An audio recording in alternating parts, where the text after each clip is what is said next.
Le point principal est de se libérer de la servitude du samsara. Le samsara est dans l'esprit, dans vos habitudes. Le samsara est dans votre esprit et dans vos habitudes. Comme par exemple Pewa Rinpoche, l'un des plus anciens disciples de Jigme Khyentse Drukgyal Lodrö. Lorsqu'il lui a demandé, il lui a fait la requête, « Pourriez-vous m'accorder des bénédictions ?» Alors Jigme Khyentse Drukgyal Lodrö lui a répondu, « Alors qu'il serait difficile pour quelqu'un comme moi de conférer des bénédictions, et il l'a dit avec beaucoup d'humilité, si vous engendrez la perception pure et la dévotion, alors les bénédictions seront vôtres. Cela ne fait aucun doute.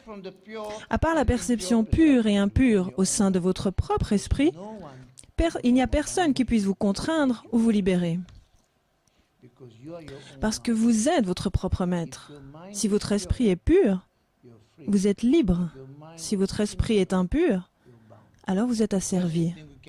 Tout comme dit Gokensé Rinpoche, quand on lui demandait quand est-ce que nous sommes dans la nature de l'esprit et quand est-ce qu'on n'y est pas, il disait si vous êtes inaltéré, c'est-à-dire dans l'état naturel de l'esprit, alors vous êtes dans l'état de Rigpa. Si vous ne l'êtes pas, si vous êtes altéré, vous êtes dans l'esprit ordinaire. De la même manière, si votre esprit est pur, vous êtes libre, et s'il est impur, vous êtes contraint. Donc ce qui est prodigieux, et je trouve vraiment que c'est prodigieux, donc répétez, à part la perception pure et impure, au sein de votre propre esprit, il n'y a personne qui puisse vous contraindre ou vous libérer. Et ultimement, c'est la perception. Ultimement, vous savez, en réalité, tout est vide. Dénué de toute réalité véritable. Mais c'est la perception.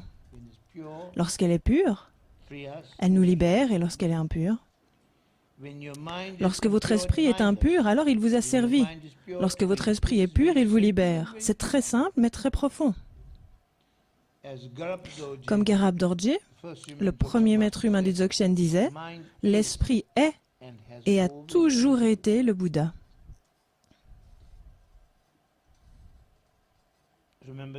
Et vous vous rappelez le dicton célèbre, les êtres animés sont des Bouddhas, mais ils sont obscurcis par les souillures adventistes. Une fois les obscurcissements dissipés, ils sont véritablement des Bouddhas.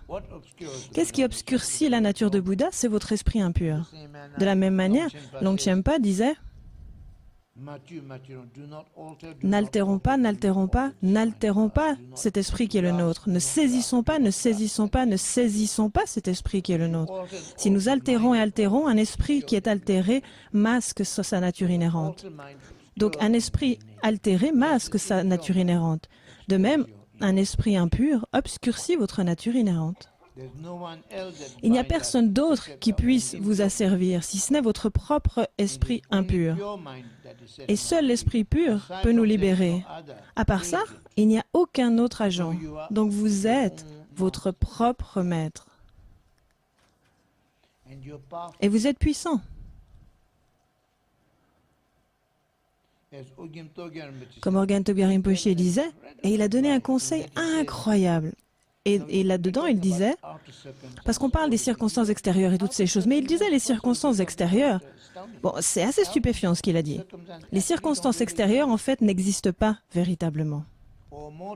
Ou plus exactement, et d'ailleurs peut-être que vous n'arriverez pas à le croire, mais plus exactement, ce qu'il voulait dire, c'est les circonstances extérieures n'affectent pas votre esprit. C'est la saisie de ces circonstances qui rend les choses difficiles. Lorsque vous dites les circonstances extérieures rendent les choses difficiles, non, ce ne sont pas les circonstances extérieures. C'est le fait que vous les saisissiez qui rend les choses difficiles.